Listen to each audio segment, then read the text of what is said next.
La diabetes es una de las principales causas de enfermedad renal crónica en el mundo. En este webinar, exploraremos cómo el cuidado integral puede marcar la diferencia en la salud renal de pacientes con diabetes. Hoy contamos con una invitada muy especial, la doctora Jung May Galvez, destacada nefróloga con amplia experiencia en el manejo y la prevención de complicaciones renales en pacientes diabéticos. Les invito a estar atentos y a aprovechar al máximo el conocimiento que nuestros expertos compartirán con nosotros al final de la ponencia. Responderemos cualquier duda o consulta de nuestros participantes. Comencemos.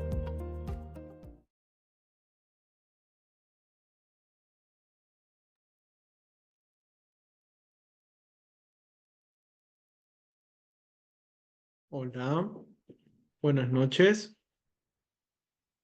Umei, ¿me puedes escuchar? Sí, sí, Enrique, te escucho. Hola, muy buenas noches, Umei. A ver, vamos a iniciar nuestro webinar. En primer lugar, para agradecerte por el tiempo que te has dado en el transcurso de estas semanas de planificación y que puedas compartir con toda nuestra comunidad. Como te había mencionado, nuestra comunidad es una amplia comunidad de pacientes. Y también, bueno, los pacientes que compartimos a través de la ayuda y poder resolver los casos en el día a día, en las semanas que tenemos estas juntas médicas virtuales. Y también va dirigido a estudiantes de las diferentes ciencias de la salud, que también es público bastante interesado en cómo poder ayudar a otras personas. Esta charla, sí, es auspiciada, propiciada, incentivada por diversas entidades sin fines de lucro que nos ayudan. Por ejemplo, la Fundación Julia Ramos y Enrique Chao es una fundación que se creó, Junmei, para ayudar, para dar información. Y qué bueno que puedas participar con nosotros en brindar esta charla sobre la salud renal. A veces es un tema, incluso para nosotros los médicos, es un tema medio álgido desde verlo desde la cirugía. Ya nos hemos alejado de la parte clínica y más aún todavía con procesos que tengan que ver con la salud del riñón, para que toda la población, toda la comunidad que nos esté escuchando. Pero cuán importante es conservar esta salud del riñón. Bueno, antes de seguir, voy a hacer la presentación de la doctora Jumei Galvez Inga. Es, en primer lugar, una amiga mía de hace muchos años, no vamos a decir tantos, solo que muchos años. Compartimos una bonita amistad y una experiencia profesional. Conozco la amplia trayectoria que tiene la doctora. Es médico titular, es una especialista nefróloga titular del Hospital Edgardo Rebagliati Martins, nuestra alma mater, Jumei. Se ha formado en la Universidad Peruana Los Andes. Su especialización la ha hecho en la Universidad Federico Villarreal y actualmente realiza la docencia práctica en el posgrado de la Universidad Ricardo Palma. Está especializada en las áreas de la nefrología clínica, el área de la hemodiálisis, la diálisis peritoneal y el trasplante renal. Como te había mencionado, Jumei, expláyate de la mejor forma que tú le des a tus pacientes en el día a día para que puedan compartirlo, ya que por lo menos la obligación de la comunidad, al ser una charla totalmente gratuita, es que ellos hagan un efecto multiplicador. Te brindo las palabras y nuevamente un agradecimiento. Buenas noches. No, nada, al contrario, Enrique, agradecerte por la invitación y permitir que finalmente la población pueda estar enterada sobre qué es el compromiso renal de una patología tan frecuente en nuestro medio y a nivel mundial como es la diabetes mellitus. Y también un doble agradecimiento en el sentido de que específicamente tú estás en las áreas quirúrgicas, alejado de la parte clínica, médica, y que tengas el interés de conversar sobre esta área, sobre salud renal, creo que es importantísimo. Entonces, vamos a dar inicio a la presentación. Voy a tratar de que sea lo más práctico, simple, sencillo, a pesar que la gráfica de repente pueda ser un poco complicada de entenderla, pero yo la voy a tratar de que sea fácil para todo el público que nos esté escuchando y finalmente se lleven el mensaje que es importante para nosotros los nefrólogos, que es que el cuidado de los riñones. A ver, me permiten, a ver. Me van a dar para compartir. Ya.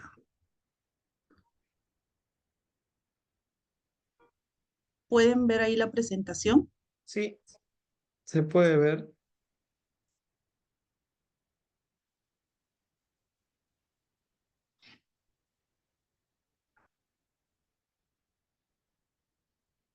Ya, muy bien.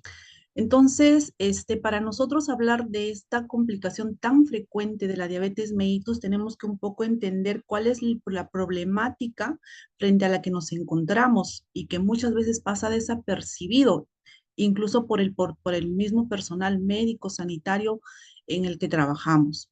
Entonces, se calcula aproximadamente que actualmente existen 537 millones de personas con diabetes mellitus a nivel mundial. Es considerado un verdadero problema de salud pública la diabetes mellitus y los costos sanitarios que eso conlleva. De este grupo poblacional, el 95% de pacientes van a ser diabéticos tipo 2 y y un porcentaje menos importante, el 5, diabéticos tipo 1. De este grupo de pacientes, un 40% a 25% en algún momento de su enfermedad, es decir, en algún momento de la evolución de la diabetes mellitus, van a desarrollar compromiso de la función renal, van a desarrollar una enfermedad renal diabética. Sin embargo, es importante saber que la diabetes mellitus, yo como paciente que tengo esta enfermedad, voy a tener también otra serie de complicaciones que pueden afectar de manera directa mi salud.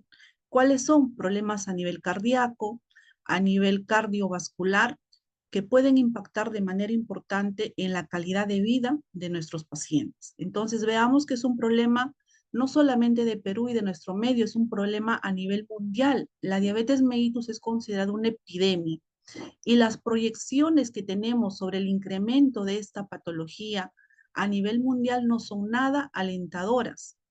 Se ha hecho una proyección en los últimos 30 años en los diferentes continentes y se ha visto que la diabetes mellitus va a tener un crecimiento exponencial mediado por los factores alimentarios, estilos de vida, hábitos nocivos que van a tener la población. Y Latinoamérica no está exenta de esta realidad y dentro de Latinoamérica estamos nosotros, estamos el Perú como país con bajos recursos socioeconómicos en vía de desarrollo, donde en este grupo de países todavía el impacto de la diabetes mellitus es mucho más importante por el pobre alcance que tenemos a los sistemas de salud de manera preventiva, adecuada y efectiva. Se estima que si comparamos entre los años 2000 y 2030, va a haber un incremento de 248% de pacientes con diabetes mellitus. Imagínense, va a haber más del 200% de pacientes con diabetes mellitus si vamos a comparar el año 2030 en relación al 2000. Entonces, ¿qué nos va a acarrear finalmente esto? Que un paciente diabético va a generar complicaciones de su enfermedad y una de las complicaciones importantes va a ser efectivamente el compromiso de la función renal. Es importante que los pacientes que tienen diabetes mellitus conozcan que la enfermedad que la están teniendo va a tener también un incremento en el riesgo cardiovascular. ¿Qué nos quiere decir este incremento en el riesgo cardiovascular? Es decir, va a haber mayor posibilidad hasta 4 veces más en relación, si lo comparamos con una población que no tiene diabetes mellitus de padecer enfermedad coronaria, es decir, enfermedad a nivel del corazón, cardíaca, accidentes cerebrovasculares, arritmias cardíacas como fibrilación auricular, insuficiencia cardíaca y enfermedad vascular periférica. El paciente diabético va a tener entonces 4 veces más riesgo de padecer estas complicaciones cardiovasculares. ¿Y en qué va a impactar estas complicaciones cardiovasculares? En la mortalidad, lamentablemente, si no son atendidas de manera oportuna, adecuada y con objetivos que nos vamos trazando entre los médicos y el paciente. Se ha hecho un estudio en en las décadas pasadas en donde se ha podido estimar que la diabetes mellitus fue responsable de más o menos una mortalidad de 4.509.000 personas en toda Latinoamérica. Y el Perú también fue parte de este estudio y pueden ver que la mortalidad no ha mejorado en los años 2000 si los comparamos con los años 2019. Es más, si lo evaluamos entre varones y mujeres que presentan diabetes mellitus, se puede ver incluso un discreto ascenso de esta mortalidad. Y volvemos a lo mismo, porque finalmente hay un diagnóstico tardío o cuando el paciente es diagnosticado no es debidamente informado, que es una enfermedad que es controlable, tratable, pero que no la vamos a curar.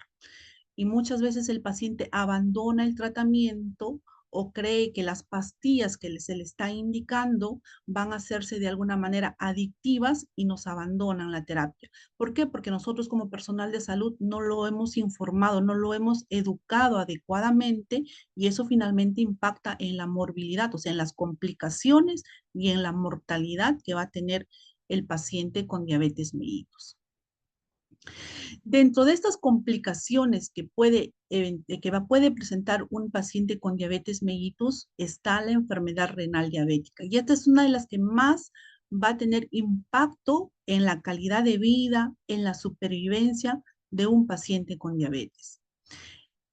Entonces, la enfermedad renal diabética es una complicación de la diabetes mellitus y sigue siendo la principal causa de enfermedad renal crónica, es decir, la enfermedad renal diabética, el compromiso de la función renal producto de la diabetes mellitus va a ser la principal causa en el Perú y a nivel mundial de una enfermedad renal crónica que muchas veces puede ser progresiva y que vaya a requerir terapias mucho más avanzadas como hemodiálisis o diálisis peritoneal. Y el riesgo de que un paciente padezca esta enfermedad renal diabética va a ser igual, tanto en el paciente diabético tipo 1 y tipo 2. Recordemos que hay estos dos grandes grupos de diabéticos. También hay grupos menores de diabetes gestacional, pero el gran grueso de nuestra población son diabéticos tipo 2, un menor porcentaje el diabético tipo 1. Y estas dos poblaciones, grupos poblacionales, van a tener el mismo riesgo de desarrollar enfermedad renal diabética. Pues, ¿qué es la enfermedad renal diabética? La definición no es compleja, es sencilla. Hace referencia a una disminución de la función renal, es decir, el riñón no va a ejercer una función en un porcentaje normal, adecuado, secundario a una diabetes mellitus. Es una complicación de esta enfermedad y que se va a traducir de manera sencilla y clara para los pacientes cuando el riñón empieza a perder su función.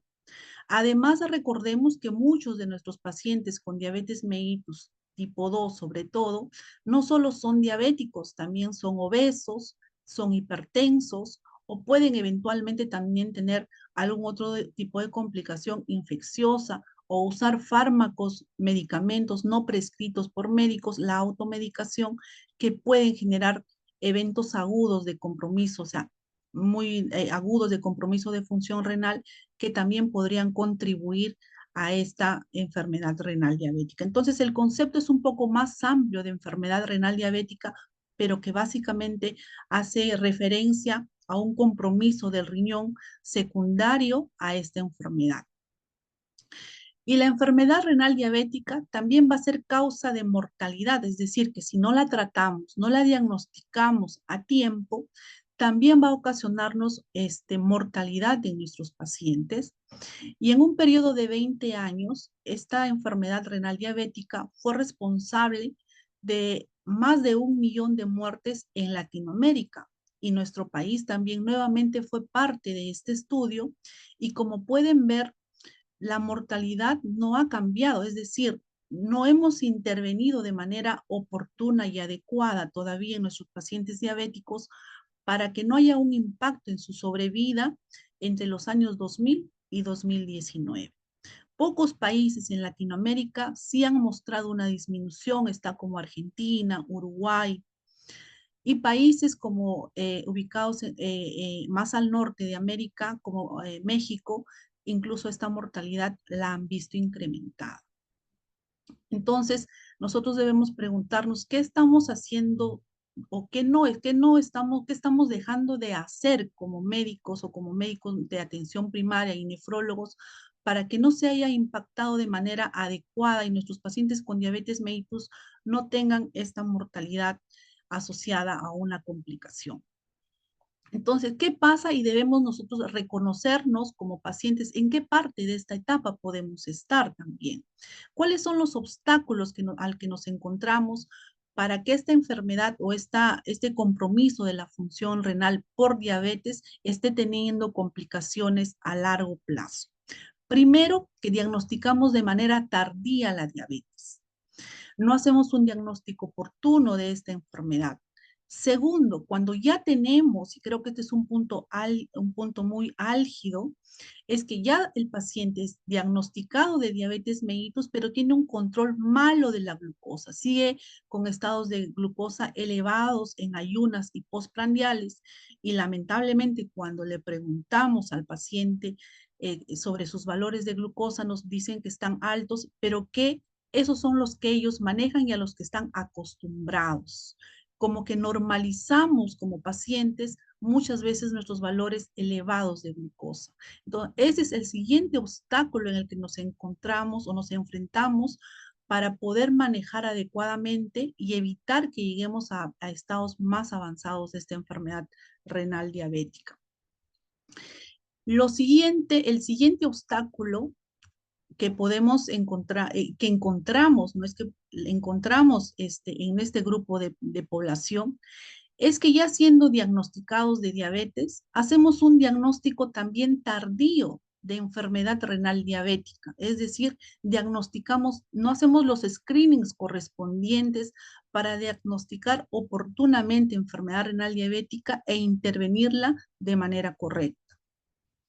Y una vez que hemos diagnosticado enfermedad renal diabética, nos enfrentamos a un cuarto obstáculo, que hacemos una protección renal subóptima, es decir, que lo que le estamos ofreciendo al paciente muchas veces no hace la nefroprotección adecuada y no necesariamente por una falla médica, sino por una falla del sistema sanitario. ¿Cuántos de la medicación que tenemos para proteger el riñón en los pacientes con diabetes mellitus están en alcance tanto en los diferentes sistemas de salud que tiene nuestro país? Entonces, hacemos una protección subóptima, probablemente también por el pobre alcance que tenemos hacia estos fármacos. Y lo otro es que también se ha demostrado que hay más pacientes que abandonan la nefroprotección en relación a los pacientes que inician nefroprotección ya una vez diagnosticada la enfermedad renal diabética. Y finalmente, el quinto obstáculo frente al cual nos encontramos y al que tenemos que trabajar entre pacientes y médicos es que una vez que diagnosticamos enfermedad renal diabética o ya asociada con enfermedad renal crónica, la manejamos también no de manera muchas veces adecuada a las complicaciones que van apareciendo de la enfermedad renal crónica, anemia, acidosis metabólica, hipercalemia. Entonces, todas esas complicaciones no las vamos manejando adecuadamente y también se convierte en otro obstáculo en la evolución del manejo de esta enfermedad renal diabética. Como pueden ver, son diferentes puntos entre los cuales debemos ir trabajando para poder mejorar el impacto sobre la morbilidad y mortalidad. Finalmente, es importante también esta gráfica para poder un poco concientizar a los pacientes y nosotros como médicos saber que a pesar que el paciente tiene enfermedad renal crónica, no sabe. Y es una enfermedad asintomática y que nos va a dar molestias solamente cuando ya hay una pérdida importante de la función.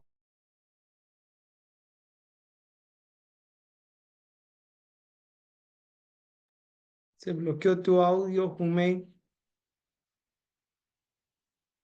A ver, chequéalo. Se silenció.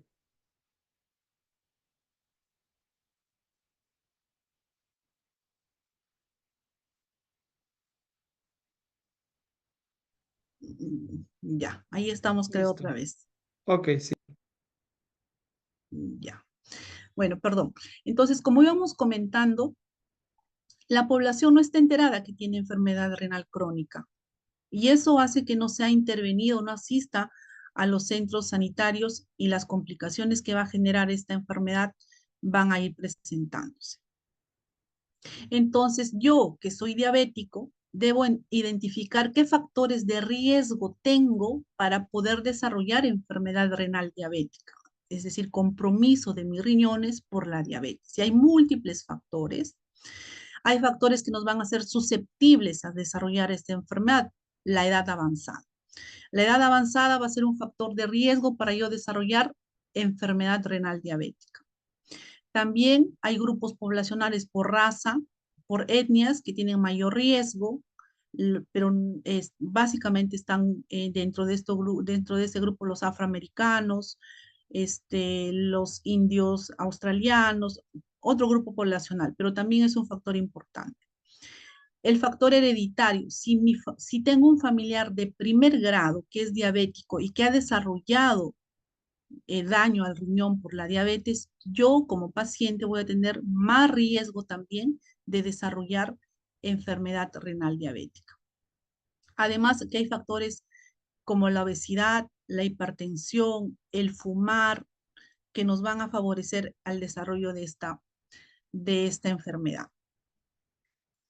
Los factores de riesgo pueden ser clasificados o divididos entre factores de riesgo modificables y no modificables. Los factores de riesgo modificables hacen referencia a cuál yo puedo cambiar, puedo modificar ese factor de riesgo, y aquellos factores de riesgo no modificables no las voy a poder intervenir, no las voy a poder cambiar, pero es importante que yo identifique junto con el médico qué factores de riesgo yo tengo para poder desarrollar nefropatía diabética o enfermedad renal diabética. Dentro de los no modificables y los que no vamos a poder cambiar, pues es nuestra edad. Recordemos que hay un envejecimiento también fisiológico a partir de los 40 años, la función renal precursa con un deterioro fisiológico progresivo. La edad al momento del diagnóstico de la diabetes mellitus, es decir, una edad con mayor que va a permitir un tiempo de evolución de la enfermedad mucho más prolongado, no vamos a poder modificar tampoco. La diabetes gestacional, factores genéticos, se han descrito varios factores, se han ya identificado varias alteraciones a nivel genético que van a predisponer también al paciente a desarrollar este compromiso de la función renal. Familiares con enfermedad renal diabética, es lo que comentábamos. Y esto es importante porque si mi familiar de primer grado tiene diabetes, yo tengo el riesgo de desarrollar diabetes, enfermedad renal diabética, hasta en un 83%. Pero si yo tengo un familiar de primer grado diabético y que no desarrolló compromiso del riñón por la diabetes, mi riesgo de desarrollar enfermedad renal diabética solamente es de 16%. Entonces vean cómo el ser un familiar directo de un paciente de primer grado, de un paciente con compromiso de la función renal, nos va a incrementar nuestro riesgo. Finalmente, el retardo de crecimiento intrauterino también es otro factor de riesgo no modificable para el desarrollo de enfermedad renal diabética, porque hay una menor reserva funcional renal en este grupo de pacientes. Pero ¿en qué cosas sí yo como paciente puedo trabajar y puedo intervenir para poder hacer que mi enfermedad, que la diabetes mellitus y la enfermedad renal diabética, si es que ya ha sido diagnosticada, pueda tener un tratamiento y un manejo oportuno? Mi control glicémico, eso sí lo puedo controlar, sí lo puedo modificar con tratamiento hipoglicemiante, con estilos de vida saludable, con una dieta adecuada. Puedo también tener si soy hipertenso, además de diabético, puedo adicionalmente tener un control adecuado de mi presión arterial, con bastante adherencia a las recomendaciones dietéticas y al tratamiento farmacológico. Si también tengo dislipidemia, ya sea hipercolesterolemia, triglicéridos altos, también es un factor en el que puedo trabajar y puedo modificar, ayudado igualmente de tratamiento farmacológico y dietético. Puedo evitar el sedentarismo, puedo trabajar sobre mi obesidad, tengo que tener estilos de vida saludables, debo dejar de fumar si es que lo hago, puedo controlar este síndrome metabólico, es decir, puedo nuevamente manejar mi hipertensión, puedo trabajar en mi colesterol alto, en mi hipertensión. Entonces, son factores a los cuales sí podemos intervenir y modificar. La presencia de infecciones, evitar infecciones recurrentes, estados de ácido úrico alto, que también se pueden intervenir con modificaciones dietéticas y farmacológicas. Entonces, como ven, nuestra oportunidad de trabajar con factores modificables son varios y es de ellos de los cuales nosotros nos tenemos que encargar como médicos y como pacientes para que nuestros resultados sean los mejores. ¿Cómo es que yo me entero o puedo saber si tengo o no compromiso de la función renal producto de mi diabetes mellitus? El diagnóstico es sencillo, lo único que vamos a necesitar es medir la albuminuria. ¿Y qué es la albuminuria? Es la pérdida de la albúmina en la orina. Normalmente tenemos un valor fisiológico normal que todos podemos perder albúmina, pero si este valor sobrepasa el, el, este, estos límites, entonces vamos a decir que el paciente tiene una microalbuminuria o macroalbuminuria, o lo que actualmente la terminología nos habla es de albuminuria. Entonces, pérdida de albúmina por la orina. Y adicionalmente tenemos que hacer un examen de creatinina sérica. La creatinina es un indicador que nos va a permitir valorar la función del riñón. Es decir, cuando la creatinina sube en la sangre, el riñón está perdiendo la función.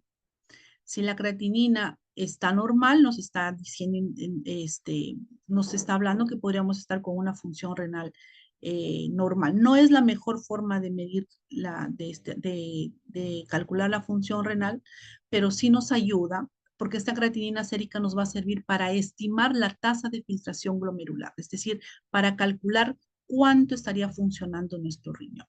En base a estos dos exámenes que lo puede pedir el médico de cabecera, el médico de familia, el médico general, el médico internista, para poder hacer el diagnóstico de enfermedad renal diabética en nuestro paciente con diabetes. ¿Cuáles son los rangos como pacientes que también debemos conocer? Y lo podemos hacer en una recolección de orina de 24 horas, es decir, el médico le va a pedir que junte la orina durante 24 horas o le puede pedir que lo haga en una muestra aislada de la matinal de la primera orina del día. Y los valores son parecidos. Se va a decir que es normal cuando la pérdida de proteínas es menor a 30, ya hay microalbuminuria, o sea, hay pérdida ya un poco de esta proteína de la albúmina en la orina cuando está entre 30 y 300, y mayor a 300 ya la definimos como una macroalbuminuria, o sea, hay mayor cantidad de esta pérdida de proteínas a través de la orina. Si es una orina en unidad de tiempo, o sea, una orina aislada, también son otros valores que manejamos para poder diagnosticar enfermedad renal diabética.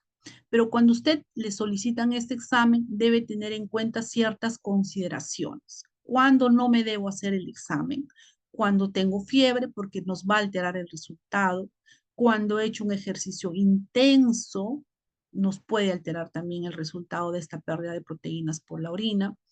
Cuando estoy cursando con una infección del tracto urinario, también se va a alterar este resultado. Cuando hay sangre en la orina, también es un falso positivo que nos puede dar, es decir, nos puede alterar el resultado. Si es que además estamos cursando con glucosas demasiado altas o hipertensión arterial no controlada, pueden hacernos positiva la muestra y en esos casos pues tenemos que repetir. Es decir, cuando usted le piden este examen para que pueda ver si tiene o no compromiso de la función del riñón por la diabetes, debe tener en cuenta no estar con fiebre, no haber hecho ejercicio, no tener sangre en la orina. ¿Cuándo es que debemos solicitar estos exámenes para diagnosticar enfermedad renal diabética? En el paciente diabético tipo 2, al momento del diagnóstico, es decir, se hace el diagnóstico de diabetes e inmediatamente debemos hacer el screening para ver si hay compromiso de la función renal. En el diabético tipo 1, se hace todavía después de los 5 años de enfermedad, siempre y cuando tenga un buen control de la glucosa. Si tiene un mal control de la glucosa o es diagnosticado en la pubertad, porque son diabéticos tipo 1, que generalmente es en población bastante joven, tiene que ser en menos de 5 años de diagnosticada la enfermedad. Entonces, como asumo que la gran población que nos puede estar viendo es diabético tipo 1, al momento que se le diagnostica la diabéticos tipo 2, al momento que se nos diagnostica esta enfermedad, me tienen que hacer la evaluación para ver si tengo compromiso de la función renal. Si no hay microalbuminuria, es decir, no estoy perdiendo albúmina por la orina, el test, el screening se debe repetir una vez al año. Si tengo la pérdida de albúmina por la orina, debo descartar falsos positivos, es decir, que mi resultado no sea real, sino sea un resultado falso positivo. Y ahí hay que descartar esas en condiciones en las que les he comentado, que no haya fiebre, que no haya infección urinaria, que no haya actividad física. Y finalmente, si descartamos esas posibilidades, debo repetir este examen en un periodo de 3 a 6 meses.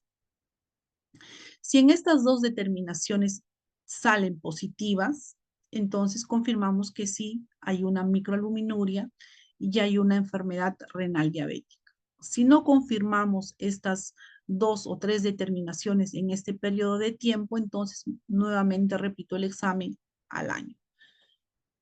Que quede claro entonces cuándo debo pedir al momento del diagnóstico y el screening es anual. ¿Qué esperamos cómo evoluciona esta enfermedad? Habíamos dicho que hay una pérdida pequeña de proteínas inicialmente, luego la pérdida se hace grande, hay mayor pérdida de proteínas y nuestra función renal se va perdiendo de manera progresiva.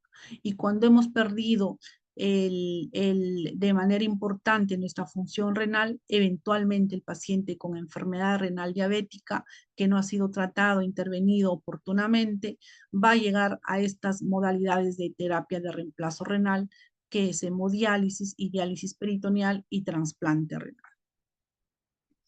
¿Qué hago entonces si ya me han diagnosticado enfermedad renal diabética? Debo trabajar en todos ellos factores de riesgo modificables. Dentro de ellos habíamos comentado el control de la glucosa. ¿Cómo lo vamos a hacer? Con la monitorización con nuestro endocrinólogo y con el nefrólogo, con hemoglobinas glicosiladas. Nuestras hemoglobinas glicosiladas deben tener un objetivo entre 7%, pero es individualizado.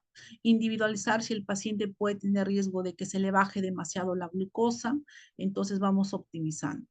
Pero habitualmente lo que se busca es ese valor objetivo de hemoglobina glicosilada. ¿Y qué es la hemoglobina glicosilada? Es un examen que nos va a permitir evaluar qué tan bien se está controlando la diabetes, por lo menos en los últimos 3 meses. A diferencia de la glucosa sérica en ayuna, este no puede ser modificado, no puede ser impactado en su resultado por cambios en la dieta, por días previos a la toma del examen.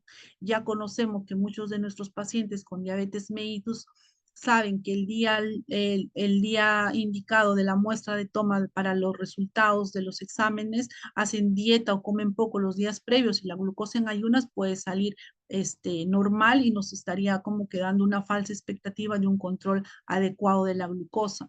En cambio que la hemoglobina glicosilada no puede tener no puede ser de alguna manera esa interferencia por los cambios dietéticos de último momento que pueda hacer el paciente. Entonces, esta es uno de los indicadores que vamos a controlar. Y cuando se controla esta hemoglobina glicosilada, ¿qué vamos a encontrar a nosotros como pacientes? Nuestro riesgo de que perdamos proteínas por la orina va a disminuir. Y vemos acá esta gráfica que es sencilla de interpretar. Y si ven 0, 5, 6 son los valores de la hemoglobina glicosilada.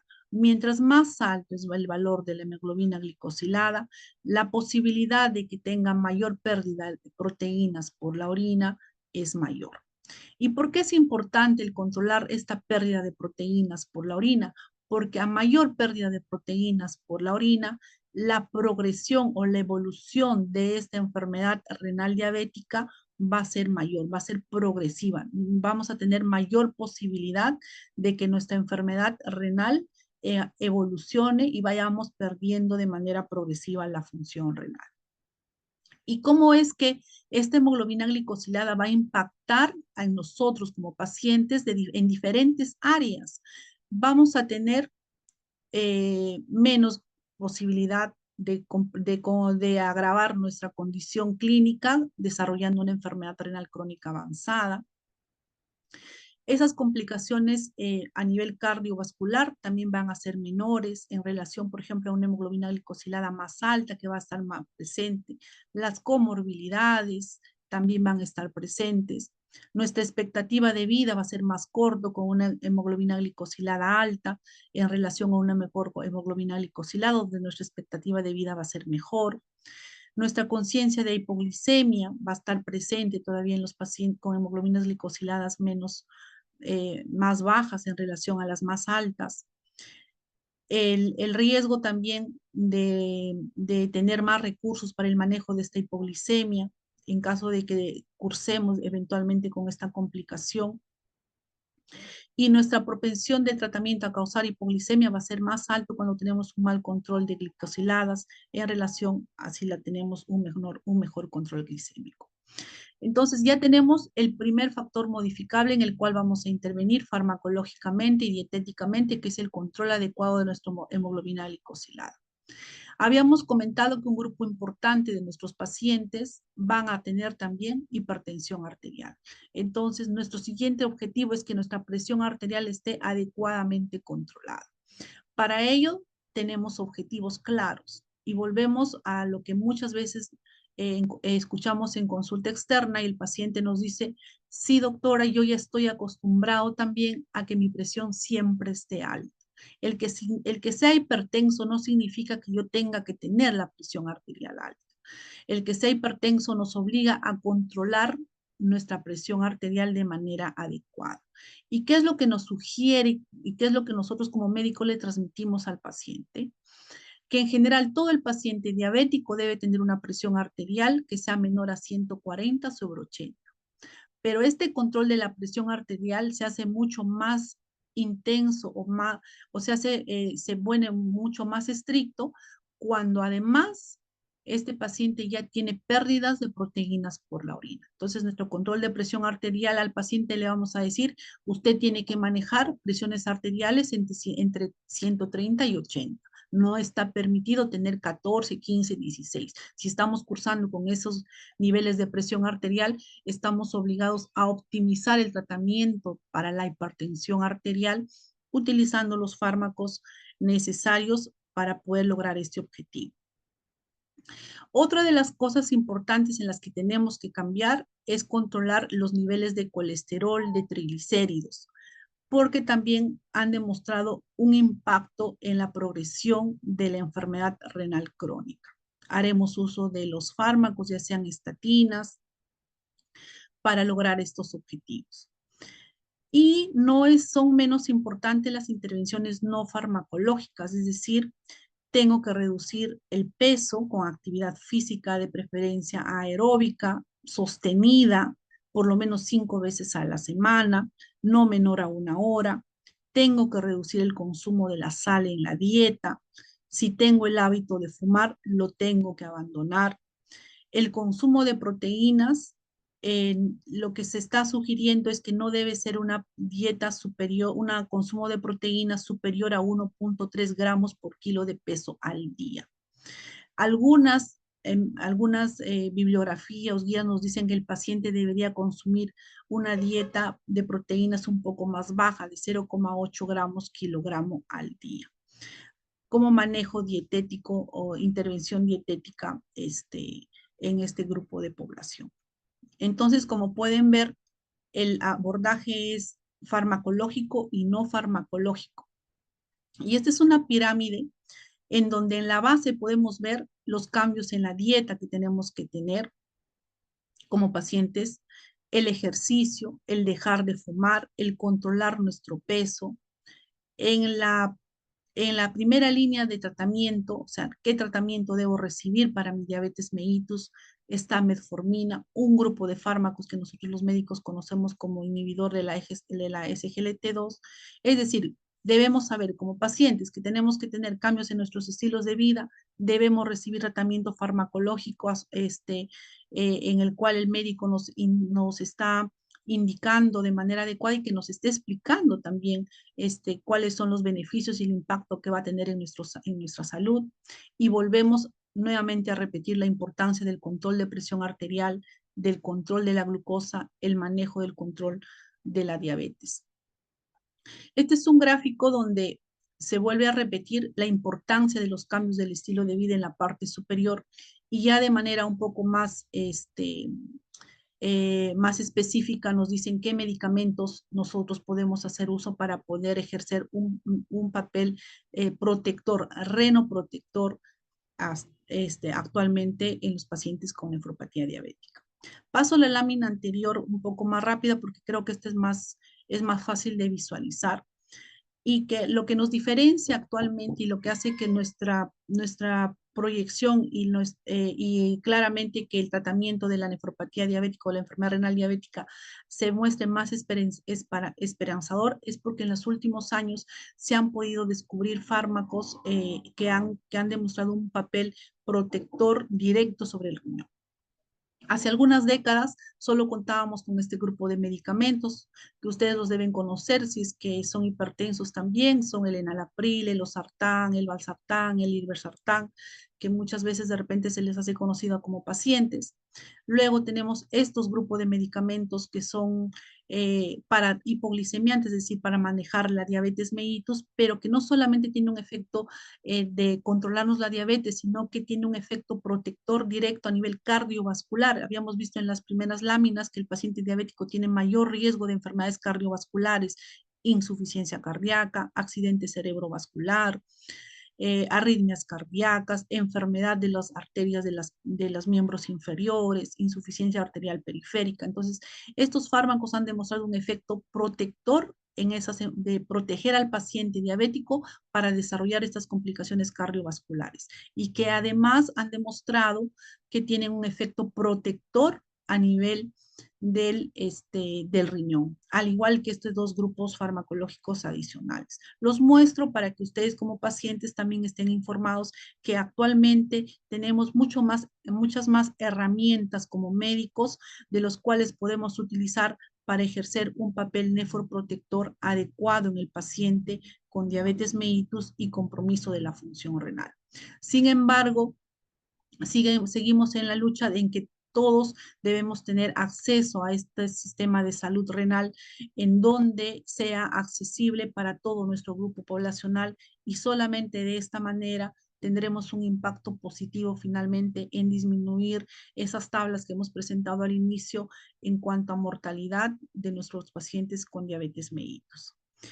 Esto es todo lo que les he querido compartir. Espero que a usted como oyente, les haya sido una información valiosa. Si tienen alguna pregunta que se pueda hacer, yo gustosa en poder aclarar cualquier duda que haya quedado.